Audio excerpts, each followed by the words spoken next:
বৈষম্যবিরোধী ছাত্র আন্দোলনের অংশ নিয়ে গুলিতে গুরুতর আহত হওয়া গার্মেন্টস কর্মী রুবেল মণ্ডলের শরীর ও মাথায় মোট ৮টি গুলি লাগে। পরে শরীর থেকে ৬টি গুলি বের করা হলেও অর্থাভাবে সম্ভব হয়নি মাথায় লাগা ২টি গুলি বের করা।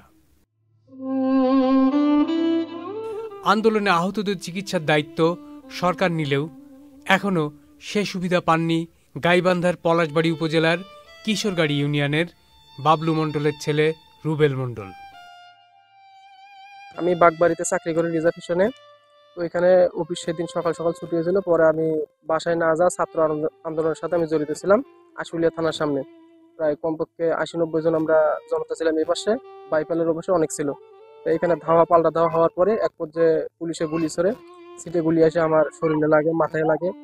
লাগার পরে আমার শরীরটা অনেক রক্ত ঝরলো। পরে আমি ছোট ভাইয়ের কাছে ফোন দিলাম যে আমার রক্ত ঝরতেছে, গুলি লাগছে। পরে আমার নিয়ে গেলাম মাউথ মেডিকেলে।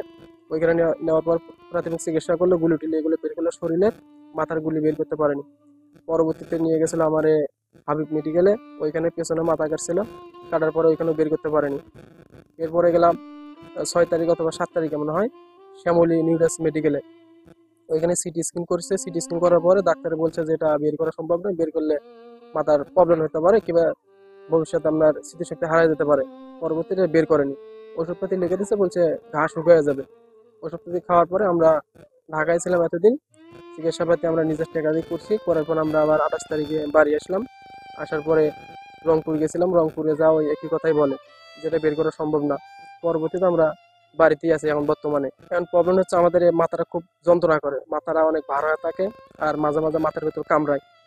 2টা গুলি এখন আছে, সামনে এই জাত একটা আছে, পেছনে একটা আছে।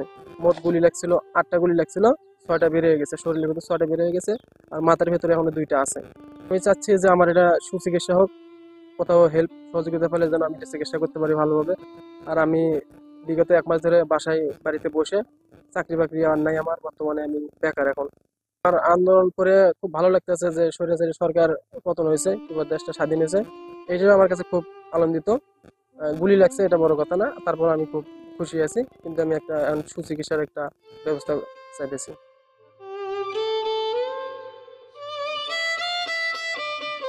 পরিবারের অভাব অনটন থেকে মুক্তির আশায় 11 বছর আগে ঢাকায় আসেন রুবেল মণ্ডল। কাজ করতেন আশুলিয়া থানার ভাদাইল এলাকার রেজা ফ্যাশন নামের একটি গার্মেন্টসে। বৈষম্যবিরোধী আন্দোলন চলাকালে 4 আগস্ট গার্মেন্টস ছুটির পর আশুলিয়া থানার সামনে আন্দোলনে অংশ নেন রুবেল। ওই দিন ধাওয়া পাল্টা ধাওয়া চলাকালে পুলিশের ছোড়া গুলি রুবেলের মাথাসহ শরীরের বিভিন্ন স্থানে বিদ্ধ হয়। উদ্ধারের পর ঢাকার মাউথ হাসপাতালে তার শরীর থেকে বিদ্ধ হওয়া 6টি গুলি বের করা সম্ভব হলেও মাথার 2টি গুলি বের করা সম্ভব হয়নি। রুবেলের পরিবারে রয়েছেন স্ত্রী ও 2 শিশু সন্তান ছাড়াও বৃদ্ধ মা বাবা সহ ছোট 2 ভাই ও 1 বোন। একদিকে মাথায় গুলি থাকার যন্ত্রণা, অন্যদিকে বেকারত্ব।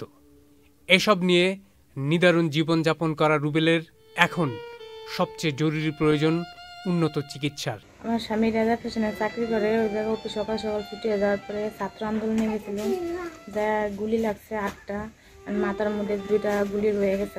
আমরা চিকিৎসা করতেছি।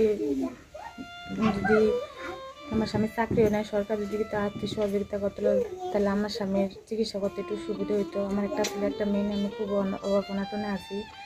ওই মাথার মধ্যে গুলি রয়েছে, কামড়ায় যন্ত্রণা করে, মাঝে মাঝে খুব সমস্যা হয় পড়ে আমার স্বামীর।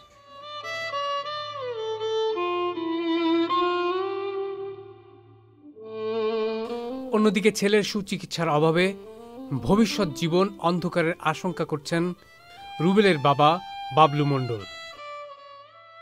আমার সমস্যা, আমার 2টা ছেলে, তার মধ্যে এটাই বড় ছেলে, আমার এটাই সংসারের ছেলে। এটা যদি আমার সংসার নির্ভর নয়, কিন্তু এই ছেলে আমার গার্মেন্টস চাকরি করে, গার্মেন্টস থেকে চাকরি করে এসে আন্দোলনে যায়, বাসায় না যায়, আন্দোলনে যায়, সেখানে কিছু খায়।